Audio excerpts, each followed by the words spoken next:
W dzisiejszym odcinku zgłębiamy wszystkie tajniki frezarki. Jeśli zastanawiasz się, który model wybrać, czym kierować się przy zakupie i jak pracować frezarką, na wszystkie pytania za chwilę odpowiemy. Nazywam się Magda, a to jest kanał dedykowany stylizacji paznokci. Dzisiaj z nami Katarzyna Wojtczak. Witajcie. Z Centrali. Poruszymy temat, o który wielokrotnie prosiliście w komentarzach, czyli jak pracować frezarką. Nie tylko pracować, ponieważ...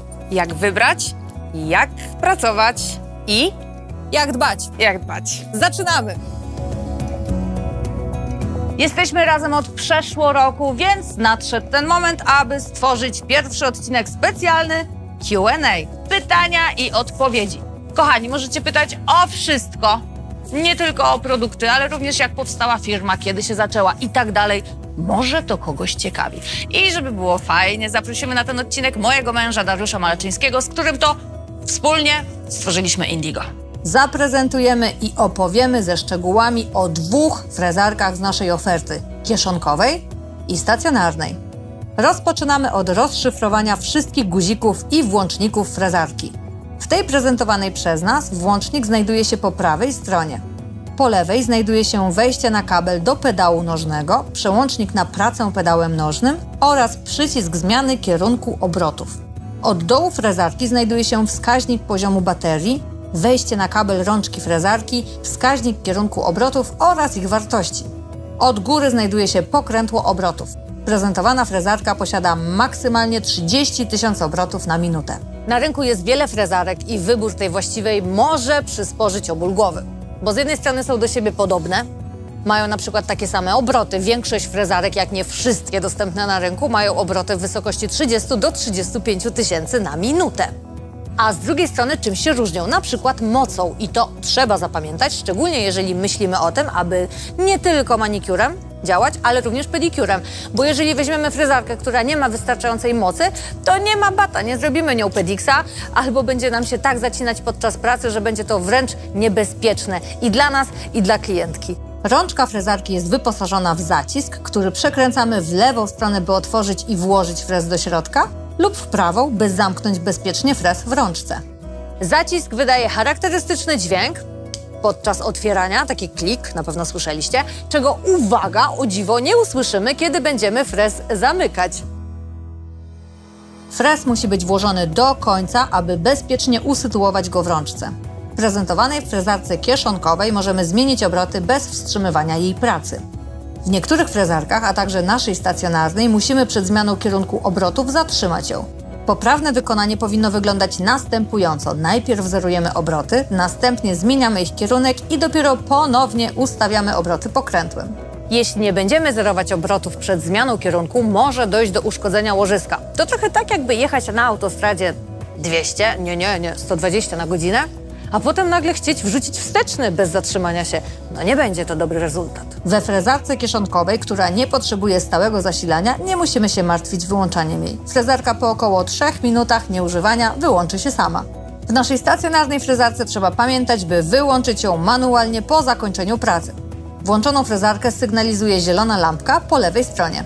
Jak prawidłowo trzymać rączkę frezarki podczas pracy? Nie powinniśmy trzymać rączki do góry, czyli nie tak jak małe dziecko uczące się jeść zupę łyżką. Rączkę musimy trzymać pewnie, a prawidłowo powinno to wyglądać tak jak trzymanie pióra. Własną dłoń kierujemy od dołu rączki. Środkowy palec podtrzymuje ją od dołu. Wskazujący oraz kciuk są w roli tzw. chwytaczy i łapią rączkę od góry i od boku. W zależności od zastosowania konkretnego frezu, wysokość obrotów jest zmienna. Pracując mandrelą, obroty nie powinny sięgać powyżej 10 000. Bez względu na to, czy pracujemy na płytce, czy na skórze. Frezy do ściągania skórek powinny oscylować w wartościach od 10 do 15 000 obrotów, natomiast frezy do ściągania masy hybrydowej, żelowej i akrylowej od 20 000 i więcej. Frezarką zawsze pracujemy pod prąd, czyli jeżeli obroty frezarki są prawostronne, to my pracujemy w lewo, czyli od prawej do lewej strony. Dlatego, że w przeciwnym razie frez zamiast pracować poprawnie będzie się ślizgał po opracowanej powierzchni. Kasia trzyma palec klientki zazwyczaj od dołu, ale zdarza się, że łapie go od góry, przekrzywiając go poziomo, by opracować skórki po prawej stronie paznokcia w wygodny dla siebie sposób. Palce klientki trzeba trzymać mocno i stabilnie, odsłaniając wały boczne, czyli miejsca, które będą przez nas opracowywane.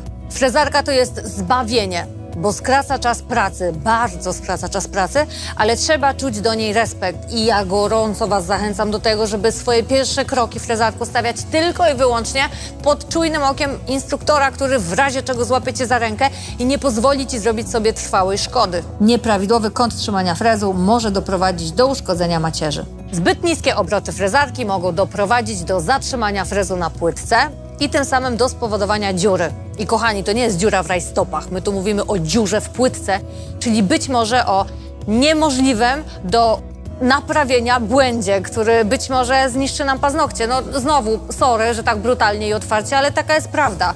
No, frezarka to jest rzecz, na którą naprawdę bardzo trzeba uważać. Bardzo. Zbyt wysokie natomiast mogą sprawić, że płytka się przegrzeje, co z kolei zaskutkuje nieprzyjemnymi odczuciami. Nasza klientka może się zrazić i nie będzie chciała, żebyśmy następnym razem używali frezarki. By zachować wszystkie warunki bezpieczeństwa, należy wybrać odpowiedni kształt frezu do kształtu płytki, a także do zadania, które będziemy wykonywać. I to już koniec naszego odcinka. Wielokrotnie prosiliście o to, żebyśmy się rozprawili z frezarką, opowiedzieli, jak nią pracować, jak nie pracować, jak odpowiednią wybrać. Dajcie znać w komentarzach, czy udało nam się sprostać temu zadaniu. A tymczasem pamiętajcie, że jesteśmy w każdy czwartek o godzinie 17. Jeżeli nie pamiętacie, który dzisiaj dzień tygodnia, to tu można nacisnąć dzwoneczek, dzięki temu będziecie nas subskrybować. Tymczasem dzięki za uwagę i do zobaczenia. Cześć! I pamiętajcie, czekamy na Wasze pytania.